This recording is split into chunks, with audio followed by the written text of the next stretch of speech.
Os pais de Satoru Gojo sempre foram um dos grandes mistérios de Jujutsu Kaisen. Na verdade, nunca tivemos muitas informações envolvendo o clã Gojo como um todo, já que o autor do mangá nunca pareceu ter a intenção de trabalhar com eles na obra. Até tivemos um vislumbre da infância do personagem durante um flashback em que Toji Zenin decide visitar o clã para conhecer o famoso moleque dos 6 olhos. Nesse contexto, podemos ver um jovem Gojo caminhando pelos arredores da base do seu clã, acompanhado de uma mulher que nunca soubemos se aquela era apenas uma serviçal ou, quem sabe, a própria mãe de Satoru Gojo. Mas agora, o autor decidiu abrir a boca e finalmente temos essa resposta. Explicando para vocês o que aconteceu. A revista Jump Giga de verão de 2024 foi lançada no dia 8 de agosto de 2024 e com ela veio também um livreto oficial do Satoru Gojo. Nesse livreto, o autor do mangá, Gege Akutami, respondeu a 33 perguntas sobre o personagem, fornecendo curiosidades e respostas sobre ele, incluindo detalhes sobre sua infância, seus pais e o paradeiro do clã Gojo. O livreto também veio com a agenda diária do Gojo, que parece bem agitada, onde uma parte considerável do seu tempo era gasta corrigindo tarefas e com seu trabalho. O maluco dormia apenas cerca de 3 horas por dia, com o resto do tempo sendo gasto ensinando alunos e saindo em missões. Agora imagina se ele dormisse 8 horas por dia, em certeza que o Sukuna não teria a mínima chance. Mas vamos dar uma olhada nessa lista de curiosidades e comentar sobre as mais relevantes agora, não antes de você clicar no pai do Gojo no botão do like e na mãe do Gojo no botão de se inscrever embaixo pra gente continuar expandindo o domínio desse canal e pra você não perder nenhuma novidade sobre o universo de Jujutsu Kaisen. Começando então com a seção envolvendo a personalidade e preferências do Gojo. Gege Akutami aponta que a personalidade do Gojo é tanto a sua força quanto a sua fraqueza. Gojo pode ser brincalhão com seus estudantes, amigos e colegas próximos, mas igualmente antipático e frio com seus inimigos e feiticeiros do alto escalão. Basicamente, Gojo se importa profundamente com aqueles próximos a ele, mas fica vulnerável quando suas emoções são colocadas à prova, como vimos quando Geto apareceu possuído no arco de Shibuya. Em termos de finanças, os feiticeiros em geral recebem salários mensais regulares. No entanto, Gojo, como uma figura especial, tem um salário equivalente ao de um ministro de gabinete. Além disso, como chefe da família Gojo, ele possui ativos significativos, o que contribui para sua grande riqueza. Em relação a complexos, Gojo parece não carregar muitos, com exceção talvez de um arrependimento relacionado à incapacidade de impedir Geto. Em termos de emoções, Gojo demonstra tristeza e raiva frente à morte de pessoas próximas, como evidenciado pela morte do Itadori. No entanto, Akutami observa que os indivíduos no topo muitas vezes se resignam à morte de seus companheiros como parte inevitável de suas vidas. Sobre os hobbies e alegrias de Gojo, Akutami acha difícil determinar o que realmente lhe traz felicidade. No entanto, a interação com feiticeiros talentosos pode ser uma fonte de prazer para ele. Quanto às habilidades linguísticas, é provável que Gojo aprenda inglês com facilidade, dado seu nível de habilidade e adaptabilidade. O uso de óculos de sol por parte do Gojo é uma característica distintiva, servindo para esconder os seus 6 olhos, uma habilidade que é fundamental para sua identidade. Segundo Akutami, é improvável que Gojo tenha usado óculos de sol durante o ensino fundamental, sugerindo que esse acessório se tornou uma marca de sua maturidade e poder.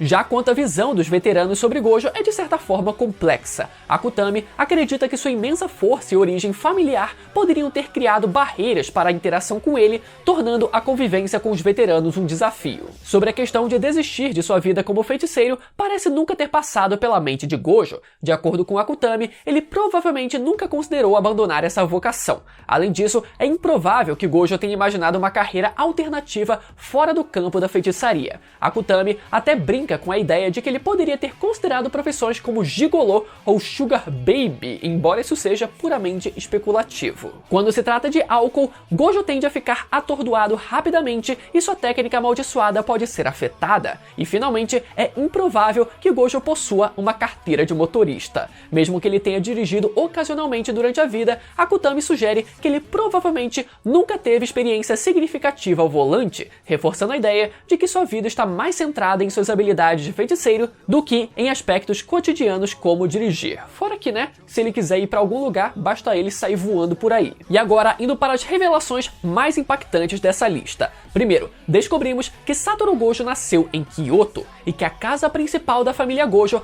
também fica em Kyoto. E só para vocês terem uma noção, Kyoto fica a cerca de 500 km ou 6 horas de carro de Shinjuku, onde ocorreu a batalha contra Sukuna na cidade de Tóquio. Ou seja, a base do clã Gojo fica consideravelmente longe do epicentro do conflito desse último arco. É revelado também que antes de se matricular na escola Jujutsu de Tóquio, Gojo ganhou experiência substancial em combate e exorcismo por meio de várias missões. Apesar de uma educação rigorosa como membro do prestigioso clã Gojo, o garoto possuía um gênio rebelde, frequentemente escapando dos confins de sua casa. Por exemplo, quando Gojo foi visto sozinho ainda criança pela velha Ogami lá no capítulo 96 do mangá, ele havia escapado de sua casa e estava vagando sozinho por aí. E é engraçado que isso só deixa ele ainda mais parecido com o Killua de Hunter x Hunter, que vivia fugindo de casa e também se parecia muito com Gojo criança. Já o treinamento de feitiçaria de Gojo começou dentro de sua própria família, no entanto, o aprimoramento de sua técnica amaldiçoada foi feito de forma independente através do estudo de registros familiares. Esse aspecto destaca sua dedicação e a necessidade de desenvolver habilidades únicas por conta própria. Nos é revelado então que o motivo que fez o Gojo querer frequentar a escola Jujutsu foi porque ele estava cansado de sua família interferir na sua vida. E falando em família, aqui vem a principal bomba. Nos é revelado que os pais do Gojo ainda estão vivos, mas que não são feiticeiros particularmente poderosos. Nos é dito que eles ganharam uma posição mais alta dentro da família justamente por terem tido o Gojo como filho, mas que eles se distanciaram cedo. E sobre a possibilidade de irmãos, nos é revelado que o Gojo é filho único. Embora tivesse muitos parentes, numa das 3 grandes famílias, ele não formou relacionamentos próximos devido ao seu tratamento especial. Galera, então considerando tudo isso que a gente viu nessa última parte, a gente pode ver que essas novas informações batem muito com o que eu cogitei naquele meu vídeo sobre a história e os membros do clã Gojo. Ou seja, durante o flashback onde vemos o Gojo criança caminhando ao lado de uma mulher, a gente já podia supor que o clã Gojo possuía uma base fixa e num local conhecido, pelo menos entre os 3 grandes clãs, já que o Toji foi visitar o garoto aparentemente pela porta da frente e não como um infiltrado. E aquela mulher que vemos acompanhando o pequeno Gojo, apesar da gente querer muito que ela fosse talvez a mãe do garoto, faria mais sentido que aquela fosse apenas um serviçal da família responsável por acompanhar o garoto, muito parecido com o Killua em Hunter x Hunter, que era acompanhado pela Kanari, que era um mordomo da família Zoldyck. Ou seja, com a revelação de que os pais do Gojo se distanciaram muito cedo do garoto, agora é praticamente confirmado que aquela mulher era apenas um serviçal da família, o que ajuda a justificar o distanciamento do Gojo em relação aos seus próprios parentes, incluindo os seus próprios pais, que nunca sequer foram mencionados por ele durante toda a história. Então, além do distanciamento natural que o Gojo sente em relação a outros feiticeiros e seres humanos, pelo fato isolado dele ser o intitulado mais forte e ter vivido sozinho no topo da feitiçaria durante anos, a educação e a criação que ele teve também foram um segundo fator importante para que ele se visse tão distante da sua própria família. Agora, claro que seria interessante se a gente visse mais das nuances do passado do Gojo, porque eu me pego pensando, por exemplo, na perspectiva da mãe do Gojo nessa história toda. Por mais que tenha sido dito nesse livreto que os pais do Gojo se distanciaram dele desde muito cedo, é difícil a gente imaginar uma mãe querendo se desvincular assim do próprio filho. Talvez isso tenha partido de uma decisão do pai, caso ele fosse aquele típico pai linha dura e a mãe precisou acatar essa decisão. Ou pode ser que essa decisão tenha partido do próprio alto escalão da feitiçaria, tirando a criança dos pais e começando o treinamento do futuro mais forte desde cedo. Enfim, são nuances que eu particularmente gostaria de saber mais. Além disso, sobre a revelação dos pais do Gojo não serem particularmente fortes, isso foi outra coisa que eu cheguei a comentar naquele meu vídeo sobre a história do clã Gojo, e isso meio que se confirmou com essa revelação, meu amigo. Vocês podem me chamar de mentiroso, mas mesmo quando eu supostamente estou mentindo, eu só tô profetizando a verdade vindoura do futuro. Durante aquele vídeo, eu argumento o motivo para que o clã Gojo não se envolva em conflitos entre feiticeiros, mesmo quando se trata de um conflito contra o mais forte da história, no caso, Ryomen Sukuna. E o motivo para isso é que talvez os membros do clã Gojo não fossem fortes o suficiente para que eles tivessem plenas condições de ajudar no campo de batalha, em especial aqueles com a técnica do ilimitado. Sabemos que o ilimitado é uma técnica que exige um gasto de energia enorme e somente com os 6 olhos um feiticeiro é capaz de utilizar essa técnica sem zerar o seu estoque de energia.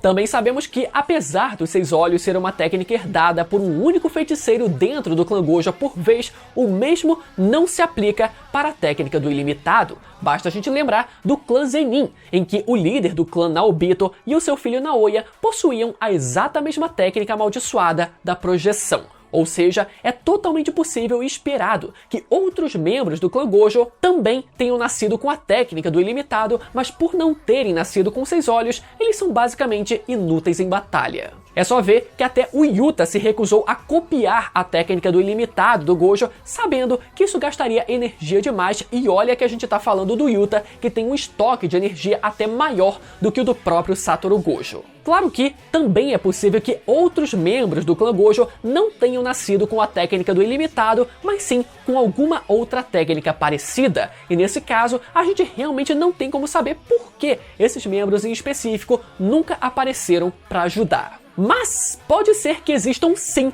membros do clã Gojo que tenham sim aparecido e participado várias vezes no mangá, mas que a gente nunca tenha tido conhecimento disso. Para quem não sabe, existe uma teoria que sugere que o Ui Ui e a Mei Mei também sejam membros do clã Gojo. E o que sustenta essa ideia é que ambos irmãos possuem cabelos brancos, assim como o Gojo. Os nomes dos irmãos Ui Ui e Mei Mei não são os verdadeiros nomes deles dois, mas sim apenas apelidos, isso já confirmado em Databook. E o mais intrigante, na minha opinião, que é o fato do Ui Ui ter uma técnica amaldiçoada de teletransporte, ou seja, uma técnica que envolve uma distorção do espaço, exatamente como a técnica do ilimitado do clã Gojo. Já a técnica da Mei Mei é um pouco mais difícil de encaixar nessa teoria, já que ela possui a técnica da manipulação de pássaros. Como o próprio nome sugere, ela é capaz de manipular pássaros, o que a princípio não parece fazer muito sentido, com a temática de técnicas que envolvem distorção espacial, mas isso não é nenhum impeditivo, já que dentro do clã Zenin